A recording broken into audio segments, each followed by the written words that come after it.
예, 오늘 우리가 함께 오늘 나누고자 하는 말씀은 이사야 52장 7절부터 10절입니다. 오늘 우리가 성탄주일로 지키고 25일은 또 성탄절로 성탄 예배로 따로 지킵니다. 당연히 이제 오늘 성탄주일이기 때문에 누구든지 기대합니다. 오늘의 메시지는 성탄에 관련된 메시지일 것이다. 예, 여러분들의 기대가 분명히 맞습니다. 오늘은 당연히 우리가 성탄, 예수님께서 이 땅에 오신 것을 우리가 함께 나누는 그런 주일입니다. 오늘 본문 이사야 52장 7절에서 10절은 이게 어떻게 보면 성탄하고 전혀 관련이 없는 구약의 이사야 선지자가 외쳤던 그런 메시지가 아니냐라고 생각할 수 있겠지만, 오늘 우리가 함께 나눈 이사야 52장 7절에서 10절 말씀이야말로 성탄에 예수님께서 오신, 이 땅에 오신 목적, 의미를 가장 분명하게 보여주는 그런 말씀이 됩니다. 그래서 오늘 우리가 이사야 52장을 같이 한번 보려고 하는데, 오늘 이 이사야 52장 7절에서 10절까지 본문의 말씀을 우리가 보기 전에 먼저 이 사건의 이 말씀의 배경이 되는 것을 간단하게 볼 필요가 있습니다. 간단하게 말하면 오늘 이 본문은 이사야 선지자의 비전을 기록해 놓은 글입니다. 이스라엘 백성들이 나중에 이사야 선지자 때는 남유다가 멸망하지 않지만은 나중에 이사야 선지자 이후에 나중에 남유다가 바벨론에게 멸망하게 됩니다. 그래서 우리가 흔히 말하는 바벨론 포로 70년의 생활을 보내고 다시 예루살렘으로 돌아오게 되는 겁니다. 그때 오늘 이 본문은 바로 이스라엘 백성들이 바벨론 포로에서 예루살렘으로 돌아올 때 그 모습을 우리들에게 보여주는 것인데, 바벨론 포로에서 예루살렘으로 귀환하는 이 모습을 이사야 선지자는 이스라엘 백성들이 전쟁에서 이기고 다시 예루살렘으로 돌아오는 개선 행진하는 것으로 바꾸어서 비전을 보고 있는 것입니다. 그러니까 바벨론 포로에서 해방되어서 예루살렘으로 돌아오는데, 이거는 해방되어서 돌아온다는 이 환상을, 이것을 이스라엘 백성들이 전쟁에 나가서 승리하고 개선 행진하는 것으로 보고 있다는 것입니다. 어떻게 보면 터무니없는 그냥 이사야 선지자의 혼자 그런 생각이 아니겠느냐라고 말을 할 수 있지만, 이것은 분명히 하나님께서 이사야 선지자에게 통한 승리에 대한 그런 비전을 주는 것입니다. 자, 이스라엘 백성들이 바벨론에서 예루살렘으로 돌아오게 된 이 역사적인 사실에서 중요한 계기가 있습니다. 그것은 무엇인가 하면 바벨론이 페르시아, 우리 성경에 나오는 말로 하면 바사죠. 이 바사와 바벨론이 전쟁을 하게 됩니다. 이때 바벨론이 바사에게 크게 패하게 됩니다. 그래서 그 중동 지역 그쪽 전체를 이제 바사 페르시아가 군주가 되는 것입니다. 그리고 이 페르시아가 그 나라 그 지역을 다스리면서, 바벨론이 다스렸던 그 지역을 다스리면서, 그때 바사의 첫 번째 왕이 고레스 왕인데, 이 고레스 왕이 바벨론에게 포로되어가 있던 이스라엘 백성들을 다시 예루살렘으로 돌려보내는 겁니다. 그래서 오늘 예루살렘으로 돌아오는데, 이것이 왜 개선 행진으로 이사야가 보는가 하면은, 바사, 페르시아와 바벨론이 전쟁할 때 하나님께서 이스라엘 백성들을 포로에서 해방시키고자 바사에게 힘을 주어서 바사가 바벨론을 이기게 하는 것입니다. 그래서 페르시아를 통하여서 이스라엘 백성들이 다시 예루살렘으로 돌아오게 된 겁니다. 그러니까 그 뒤에 보면은 결국은 하나님께서 이스라엘 백성들을 위하여서 바사를 통하여서 바벨론을 이기게 하셔서 다시 예루살렘으로 돌아오는 것, 그 이사야 선지자가 볼 때는 이것이야말로 하나님께서 전쟁에서 이기고 하나님의 백성들이 다시 예루살렘으로 돌아온 이것을 개선 행진으로 보고 있는 것입니다. 그리고 이게 이사야 선지자 혼자 가만히 생각했다가 굿 아이디어 이렇게 말하는 것이 아니고, 하나님께서 전쟁에서 승리하게 하시고 예루살렘을 다시, 이스라엘 백성들을 예루살렘으로 다시 돌아오게 하는 개선 행진을 하는 비전을 보여주는 것입니다. 그리고 오늘 이 사건을 통하여서 성탄의 메시지를 한번 보겠습니다. 그래서 이스라엘 백성들이 예루살렘에 돌아올 때 첫 번째로 외쳤던 소식, 그래서 오늘 본문을 보면 그게 좋은 소식 또는 복된 소식이라고 말합니다. 이것을 우리가 잘 아는 용어로 말하면 이것이야말로 굿뉴스, 복음이라는 것입니다. 그래서 예루살렘으로 돌아오는 이스라엘 백성들, 이 사람들에게 전해주는 굿뉴스, 좋은 뉴스가 있는데 그것이 뭔가 하면 첫 번째 오늘 본문을 보면 52장 7절을 보면 하나님께서 통치하신다라는 말입니다. 자, 이것은 정확히 말하면 어떤 상황을 말하는가 하면 이제 이스라엘 백성들이 전쟁에서 이기고 다시 예루살렘으로 돌아옵니다. 이때 제일 먼저 이스라엘 백성들이 이겼다, 승리의 소식을 알려주는 전령이 있습니다. 우리가 메신저라고 말하죠. 이 전령이 예루살렘으로 빨리 다가가서 좋은 소식이 있다, 복된 소식이 있다, 우리가 전쟁에서 이겼다, 그래서 이제는 하나님께서 우리를 통치하신다라는 이것이 오늘 이 개선행전에서 주어지는 전령의 첫 번째 복된 소식이 되는 것입니다. 이게 복음입니다. 그럼 복음이 뭐냐라고 말을 하자면, 이사야 선지자에게 복음이 무엇이냐라고 말을 하자면 하나님께서 통치하신다라는 것입니다. 자, 그러면은 하나님이 통치하시는데 그게 왜 좋은 소식이냐?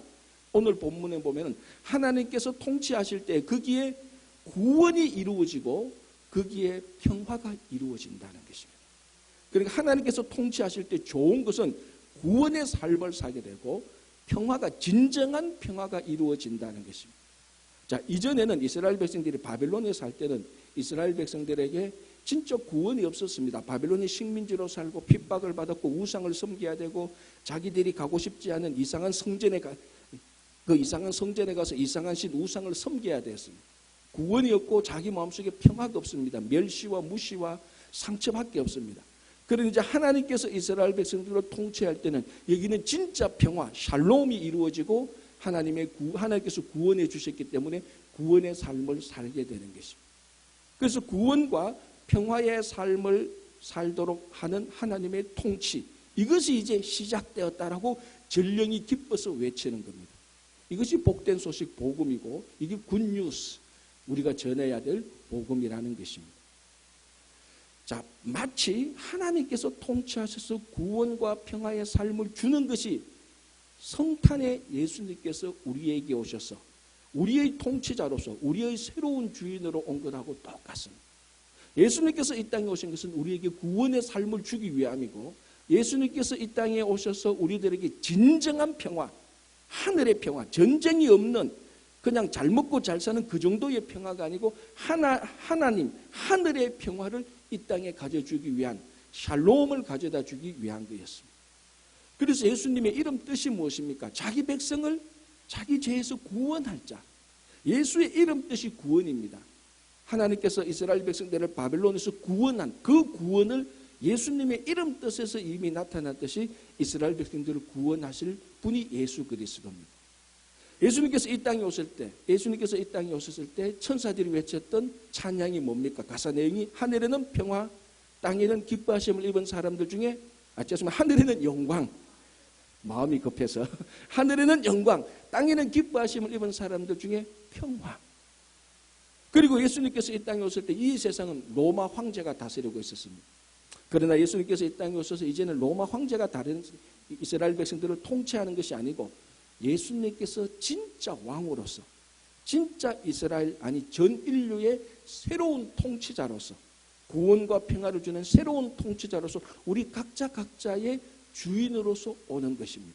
그게 성탄절입니다. 그게 오늘 이스라엘 백성들이 바벨론으로부터 예루살렘으로 다시 귀환하게 되는, 개선행진하는 것과 같은 내용이 되는 것입니다.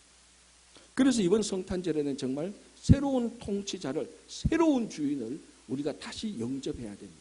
그 새로운 주인은 우리에게 구원을 주고 이 세상의 모든 얽어매는 것으로부터 우리를 해방시켜주고 자유롭게 하고 진짜 평화를 누리며 살게 해주는 겁니다. 제가 전에 한번 했던 것을 기억나는데, 어떤 할머니 한 분이 한국에 가면은 그 천안에 가면 독립기념관이 있습니다. 마을 이제 그 경로당에 다른 할머니 할아버지들하고 그 독립기념관, 천안의 독립기념관 이제 그 관광을 갔습니다. 이곳저곳을 둘러보니까 이제 다리가 피곤하잖아요. 어디 좀 앉아 쉬어야 되는데 앉을 데가 없나 이래 보니까 잘 정리된 깨끗한 의자 하나가 있습니다. 이건 누가 나를 위해서 준비했구나 해서 거기에 앉아 있었습니다. 근데 경비원 아저씨가 막 옵니다. 할머니 여기 앉으시면 안 돼요. 그래. 할머니가 왜? 하니까 이 의자는 김구 선생님이 앉던 자리에 앉으면 안 돼요. 하니까 할머니가 눈을 물뚱물뚱해서 내가 좀 피곤하니까 좀 앉아 있겠네. 경비원 아저씨 안 된다고 하는데 계속 앉아 있는 거예요. 경비원 아저씨가 화가 나고 할머니 안 된다니까. 이거는 김구 선생님이 앉던 자리, 그런 김구 선생님이 앉던 자리에 하니까 할머니가 가만히 보지만 이 양반아, 주인이 오면 자리 비켜주면 되는 거 아이가? 이렇게 얘기했대요. 이 김구 선생이 누군지 모르는 김구 선생이 앉던 자리에 그 사람 오면 비켜주면 되는데 왜 자꾸 비켜라 그러나? 성탄절은 의자의 주인 김구 선생님이 오신 날이에요. 성탄절은 우리 마음의 주인에, 우리 마음의 자리에 진짜 주인이 오신 날이에요. 할머니가 그 의자를 비켜줘야 되듯이 주인이 오면 비켜준다고 말씀하던 것처럼 성탄절은 우리 삶의 진짜 주인, 진짜 통치자, 진짜 왕이 오신 날입니다. 그래서 우리는 그분에게 우리 자리를, 주인의 자리를 내어주어야 됩니다. 그때에 우리에게 진짜 샬롬의 인생이 시작되는 겁니다. 진짜 평화가 시작됩니다. 예수 그리스도의 평화, 하늘의 평화를 우리들에게 주고 우리가 구원받은 사람으로서 이 땅에서 이미 구원의 삶을 살기 시작하는 것입니다. 그래서 이번 성탄절에는 나의 주인으로 오신, 나의 새로운 통치자로 오신 예수님을 영접하며 그분과 함께 새로운 구원의 삶, 새로운 평화의 삶을 여러분들이 누리시기를 바랍니다. 자, 오늘 이 본문에 보면 두 번째 복된 소식이 나옵니다. 그게 이제 8절에 보면 뭔가 하면은 이제 여호와께서 시온에 다시 돌아오시니, 시온에 돌아오시니 우리와 함께 마주보게 될 것이다라는 것을 찬양하는 이런 내용입니다. 근데 오늘 이제 본문을 보면은 이게 개선행진에서 어떻게 나타나는가 하면은 먼저 전령이 나와서 복된 소식을 선포하는 거죠. 그게 무엇이었는가 하면은 하나님께서 통치하신다. 우리가 전쟁에서 이겼다. 이제 새로운 통치자가 나타났다. 하나님이 우리를 통치하신다. 전령이 기뻐서 막 예루살렘에서 그 얘기를 합니다. 그럼 이제 그 예루살렘을 지키고 있던 파수꾼이 전령의 소리를 듣고 이 파수꾼이 예루살렘 성 주민에게 선포합니다. 그 선포하는 소식이 뭔가 하면은 이 파수꾼이 예루살렘 주민에게 선포하는 소식이 뭔가 하면은 여호와께서 다시 시온으로 돌아오셨다. 우리가 그 여호와를 다시 마주 보게 될 것이다. 우리가 함께 다 기뻐하자 이 말입니다. 자, 이게 무슨 상황인가 하면 이스라엘 백성들이 바벨론에게 포로되는 것은 하나님께서 이스라엘을, 예루살렘을, 이스라엘 백성들을 버렸다라는 것으로 받아들입니다. 하나님께서 자기들을 버렸기 때문에, 예루살렘을 버렸기 때문에 황폐해졌고, 하나님께서 이스라엘 백성들을 버렸기 때문에 이스라엘 백성들이 바빌론에게 포로 생활을 할 수밖에 없었습니다. 그런데 다시 그 하나님이 우리에게 돌아오셨다는 겁니다. 그 하나님이 다시 예루살렘으로 돌아오셨다는 겁니다. 그리고 돌아오신 그 하나님께서 이제 예루살렘에서 이스라엘 백성들과 함께 하고 있기 때문에 그 예루살렘 주민들이 하나님을 함께 마주보고 살게 되겠다. 직접 멀리 떨어져 있는 하나님이 아니고 이제 나와 함께 하고 있는, 그래서 얼굴을 마주 보게 되는 이런 일이 생길 것이다. 이것이 얼마나 복되고 얼마나 즐거운 소식인가라고 이번에는 파수꾼이 예루살렘 주민에게 외치는 좋은, 기쁜, 복된 소식이 되는 것입니다. 자, 이것이 성탄절하고 무슨 연관이 있는가? 이것이야말로 정말 하나님께서 다시 시온에 돌아온 것, 이거 바로 하나님께서 우리 인간 세상으로 들어온 것, 예수님께서 이 땅에 오신 것. 그래서 예수님의 다른 이름이 뭡니까? 임마누엘. 하나님이 우리와 함께 하시다라는 것입니다. 하나님이 우리와 함께 하시는데 저 멀리 떨어진 하나님이 아니고 지금 나와 함께 하셔서 예루살렘 주민들이 시온에 돌아온 여호와의 얼굴을 마주보고 있는 것처럼 예수님께서 우리와 함께 하셔서, 임마누엘 예수님께서 우리와 함께 하셔서 우리가 그 예수님과 함께 마주보고 살아가게 되는 것을 말하는 것입니다. 이게 얼마나 기쁘고 복된 소식이 되는 겁니다.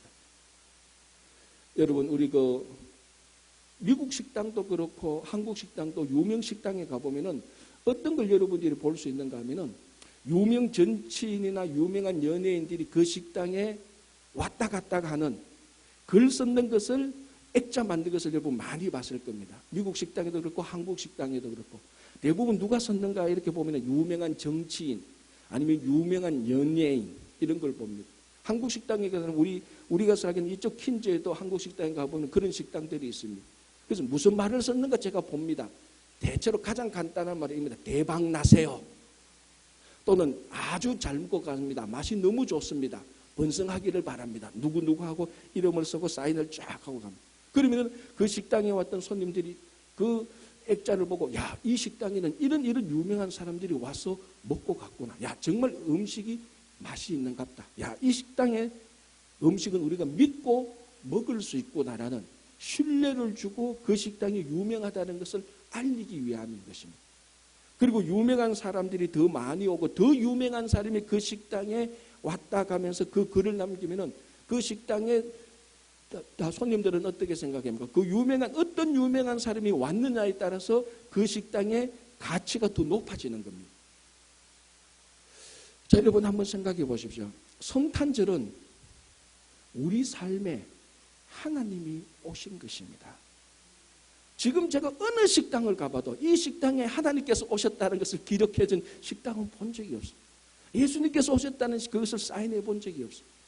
성탄절은 나의 삶에 이 우주의 창조자 되시는 이 우주의 왕 되시는 독생자 예수 그리스도께서 내 안에 오신 것입니다. 제가 조금 전에 말씀드린 것처럼 그 식당에 유명한 사람이 오면 올수록 더 유명한 사람이 오면 올수록 그 식당의 가치는 더 높아집니다. 사람들이 더 신뢰하고 더 알아줍니다. 그런데 성탄절은 우리 삶에 유명 정도가 아니고 이 우주의 창조자께서 우리에게 오셨습니다. 우리에게 오시고 이제는 가지 않습니다. 그 식당에 유명한 사람들은 왔다 가지만 하나님은 예수 그리스도께서는 우리의 삶에 오셔서 가지 않습니다. 오늘 여호와께서 시온에 오셔가지고 예루살렘 그 주민들을 마주보고 대하고 있는 것처럼 예수 그리스도께서 이 땅에 오셔서 우리와 함께하고 있습니다. 우리를 마주보고 우리의 손을 잡고 우리를 업어주고 우리를 인도하시는 분입니다. 그리고 이 성탄절에 우리 삶에 찾아오신 예수님을 영접한다는 것은 예수님만큼 우리 삶이 가치가 높아져도 되는 것입니다. 여러분 이게 얼마나 기쁜 소식이고 얼마나 복된 소식입니다. 다시 한번 말씀드리자면 어느 유명한 식당에 미국의 대통령이 왔다. 그 식당 제가 조금 전에 말씀하셨지만 진짜 대박 나는 거죠. 우리가 몇 년 전에 저 뉴저지 햄버거 가게 오바마 대통령이 와서 아주 맛있다고 먹고 간 집 있지 않습니까? 그 다음 날부터 그 식당에 줄 서가지고 대박 났대요. 대통령이 왔다 갔다 한 가게라고 해서 사람들이 다 한번 맛을 보고 그 식당을 찾아갑니다. 제 아는 친구 목사님도 뉴욕에 있는 친구 목사님도 운전해가 그까지 갔다 왔대. 예수님께서 우리 삶에 찾아오셨습니다. 대통령 한 명이 찾아온 삶의 가치하고는 비교할 수 없을 정도로 예수님께서 우리에게 찾아오시는 것은 우리 삶의 가치를 높여주고 올려주는 것입니다.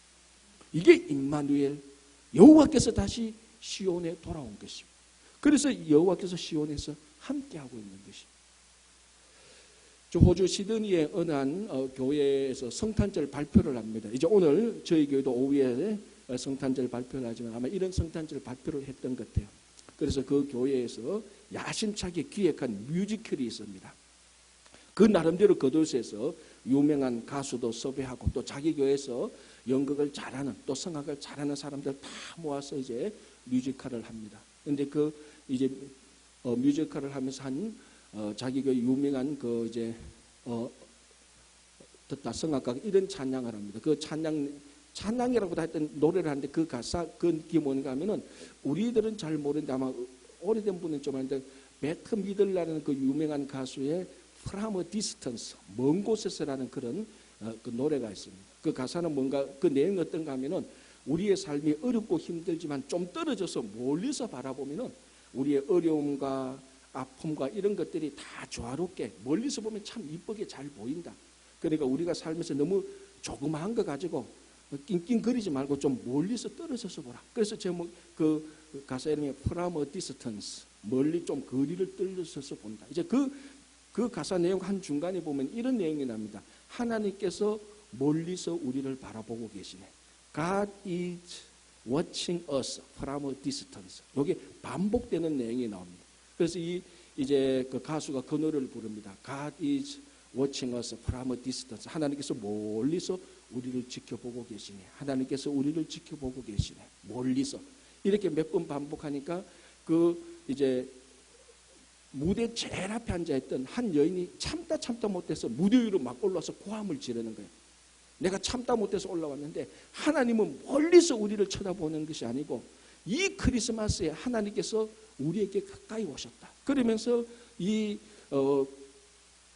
그러니까 프라모 디스턴스에 부르는 그 노래에 맞춰서 방금 올라온 이 여인이 하나님이 우리에게 가까이 오셨다. 이 크리스마스 그 곡조와 멜로디에 맞춰서 노래를 부르는 거예요. 그러니까 이 또 원래 가수는 더 크게 부르는 거예요. 그러니까 올라온 이 또 여인도 더 크게 부르는 거예요. 막 이제 그 노래 가지고 막 싸우는 거예요. 한쪽은 하나님께서 멀리서 우리를 바라보고 계신다 하니까 이 여인이 아니야, 하나님은 이 크리스마스에 우리에게 가까이 오셨어. 그러니까 그 있던 회중들은 처음에는 굉장히 당황했죠. 아니 무슨 이런 성탄 발표회겠나, 서로 싸우는 거 아니야. 근데 두 사람이 막 노래하니까 그때 눈치챈 거예요. 뭘 눈치챘습니까? 이 전체 다가 원래 각본이라는 거예요. 원래 그렇게 짠 거예요. 그래서 주는 메시지가 뭡니까?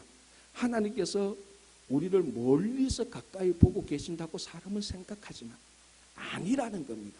이 크리스마스 때에 하나님은 우리에게 가까이 오셨다. 그래서 그러니까 한쪽에서는 아니야, 하나님은 멀리서 보고 있어 하니까 이 회중에서 올라온 여인은 아니야, 하나님은 우리에게 가까이 오셔. 이 성탄절이 우리와 가까이 오고 있어. 그러면서 이제 회중들은 헷갈리는 거죠. 하나님이 멀리서 보고 있는지 가까이 오고 있는지. 그 회중들에게 결단하라고 말하는 거예요. 어떻게 보면 이 두 가지 다가 우리가 대하고 있는 신앙의 태도하고 비슷합니다. 종종 하나님은 저 멀리 있는 것 같습니다. 그래서 내하고 관심 없는, 내가 이렇게 아파하고 힘들어하고 있는 것 멀리서 보고 그냥 한번 보고 그렇겠지 하고 무관심한 하나님으로 생각할 때가 종종 있습니다. 우리 일이 풀리지 않고 우리 해결되지 않고 하나님은 있는 것은 아닌데 저 멀리 떨어져서 그냥 우리를 멍청하게 보고 계시는구나.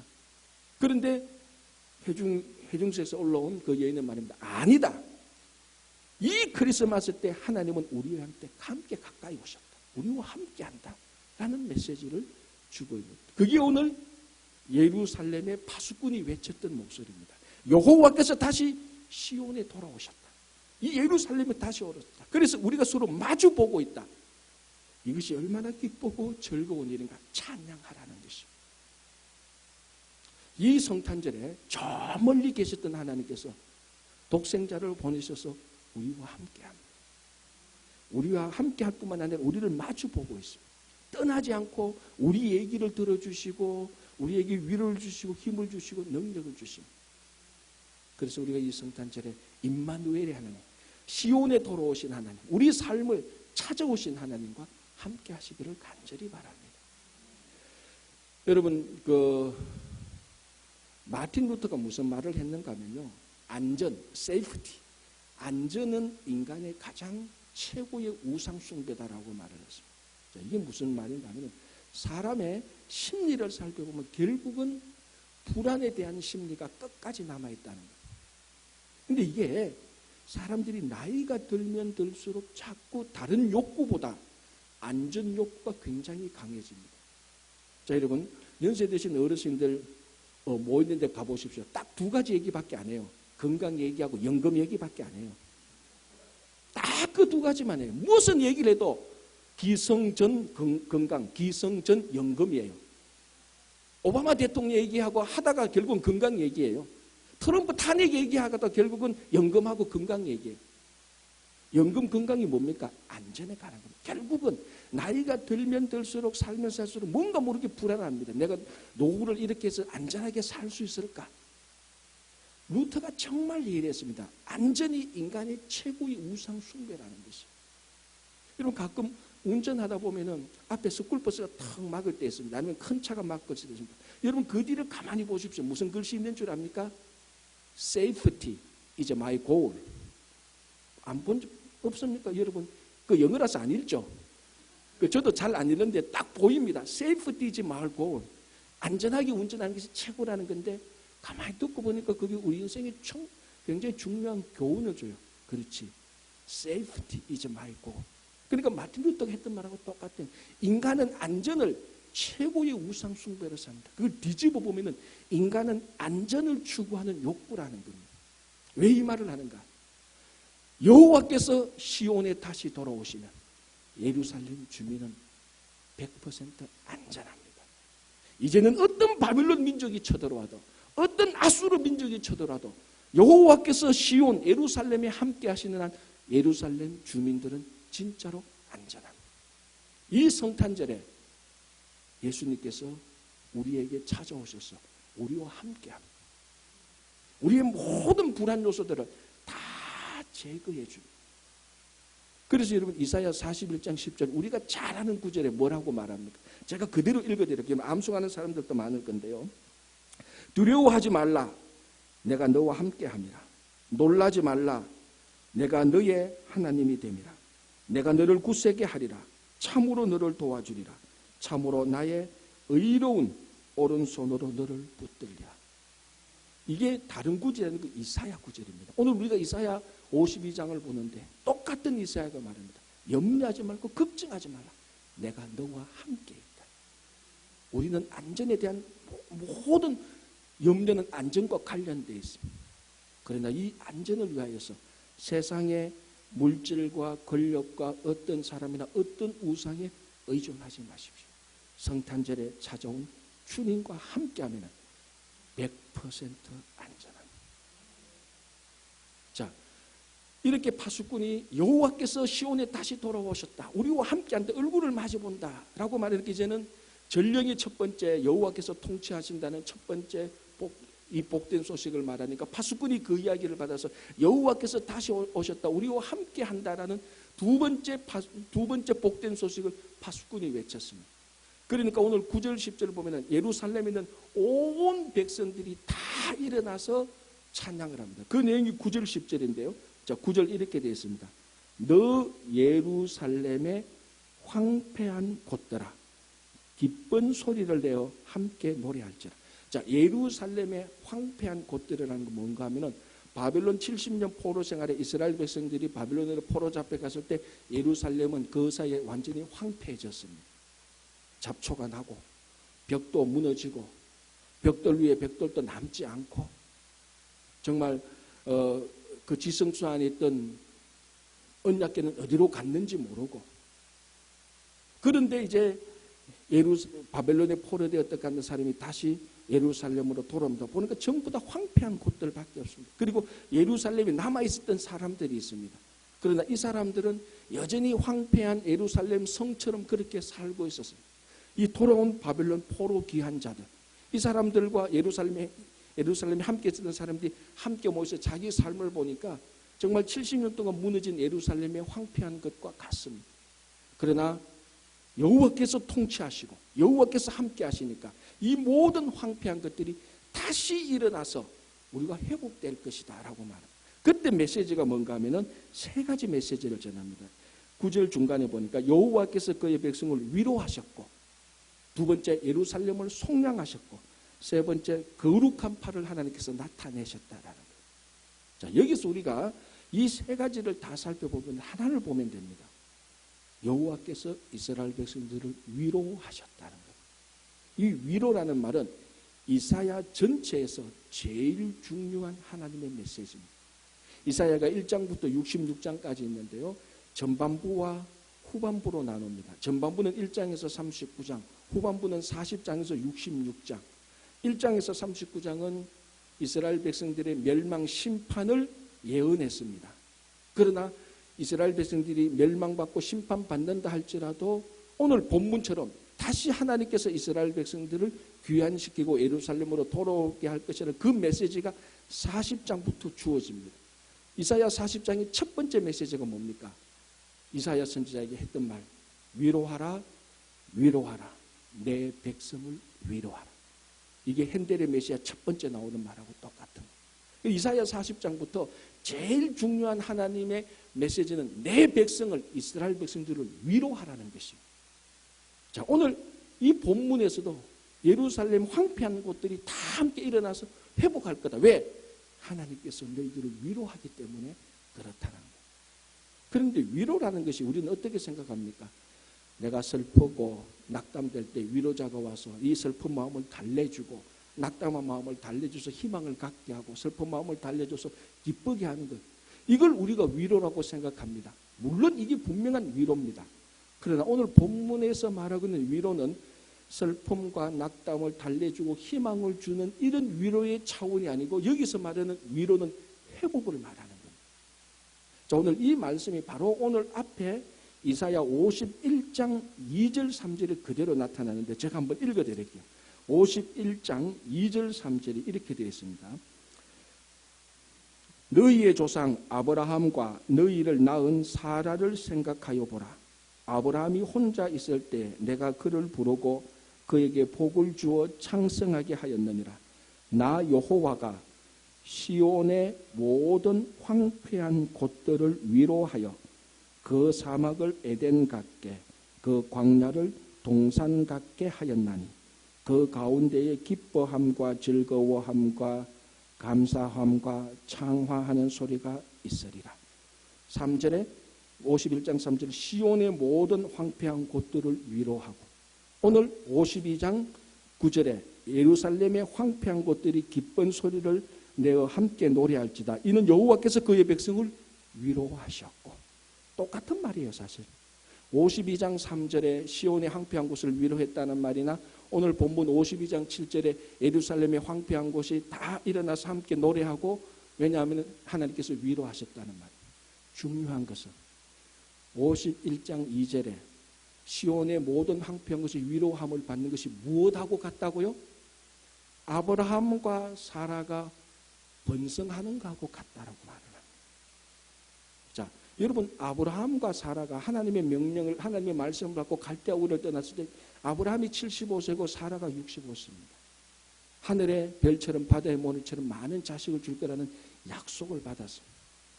그로부터 25년 동안 아브라함과 사라는 약속의 자녀가 없었습니다. 생리적으로 사라의 몸은 황폐해졌습니다. 아브라함과 사라는 자녀 한 명도 없습니다. 황폐한 삶을 살고 있었습니다. 그러나 하나님께서 그 아브라함과 사라에게 위로했을 때 창성함이 되었다라고 말합니다. 이것이 시온의 황폐함을 하나님께서 위로하면 시온이 번성하게 될 것이다. 무슨 말인가 하면, 여기서 말하는 위로는 슬픔을 달래고 낙담한 사람에게 희망을 주고 이 차원을 뛰어넘어서 황폐한 사람들을 이렇게 세우셔서 회복시키고 풍성하게 하는 것이 위로라는 겁니다. 이게 위로라는 거예요. 그래서 오늘 본문에 예루살렘의 모든 황폐한 곳들이 기뻐하고 찬양할 수 있습니다. 왜? 하나님께서 이스라엘 백성들을 위로했기 때문에, 하나님께서 이스라엘 백성들의 황폐한 곳을 회복시켰기 때문에라는 말하고 똑같습니다. 예수님께서 성탄절에 우리에게 오셨습니다. 요한복음 10장 10절을 보면 예수님께서 분명히 말씀하고 계십니다. 내가 온 것은 너희에게 생명을 주려 함이고 그 준 생명을 풍성하게 하려고 예수님께서 오셨다라고 말합니다. 여러분, 이스라엘 지금 첫 번째 성탄절 때 이스라엘 백성들은 로마의 식민지를 살고 있었습니다. 황폐한 삶을 살고 있었습니다. 대부분은, 특별히 갈릴리는요 정말 황폐한 삶이었고, 예수님의 고향으로 말하는 예수님께서 어린 시절을 보냈던 나사렛은요 갈릴리 가운데서도 가장 황폐한 곳입니다. 오죽했으면 나사렛에서 무슨 선한 것이 나겠느냐라는 말이 유행할 정도로 나사렛은 정말 황폐했습니다. 그러나 예수님께서 오심으로 말미암아 생명을 주고 풍성하게 살도록 하는 것입니다. 그게 바로 성탄절에 예수님께서 황폐한 우리 삶에 찾아오신 이유입니다. 특별히 우리 이민의 삶을 살게 되면 이런저런 이유로 한국에서의 삶보다 더 황폐해집니다. 모든 인류의 삶이 황폐함을 다 느끼고 있지만 우리 이민의 삶은 특별히 더 그렇습니다. 신분 문제, 언어 문제, 문화 차이 문제, 인종 문제, 별별 이유들로 훨씬 더 황폐한 삶을 살고 있는 것이 사실입니다. 우리 자신을 비하하는 것이 아니라. 그러나 성탄절이 있기 때문에 예루살렘의 황폐한 곳이 하나님께서 함께 하셔서 기뻐 찬양하고 위로함을 받는 그날처럼 성탄절에 예수님께서 찾아오셔서 내 황폐한 삶에 찾아오셔서 나를 위로해 주므로 아브라함과 사라가 번성함 같이 나를 위로함으로 내 삶이 번성해 줄 것이라는 약속을 해주는 날이 성탄절이기 때문에 이 성탄절은 항상 기쁘고 즐겁습니다. 그래서 이 성탄절이야말로 기쁜 소식이 번져나갔던 것. 아니 이제 이 성탄절에 이 기쁜 소식처럼 우리가 살아갈 수 있습니다. 하나님께서 우리의 황폐한 삶에 오셔서 우리를 위로해 주니 슬프고 낙담된 마음을 달래주기도 하지만 거기서 머무는 것이 아니고 우리의 삶을 풍성하게 해줍니다. 그래서 2019년 이번 성탄절에는 여러분 각자의 삶에 황폐한 곳마다 새로운 통치자, 새로운 왕이 오셔서 여러분들을 위로해 주시기를 바랍니다. 그것이 다시 회복되기를 바랍니다. 그래서 하나님께 영광된 삶을 살아가는 여러분 되시기를 바랍니다. 기도하겠습니다.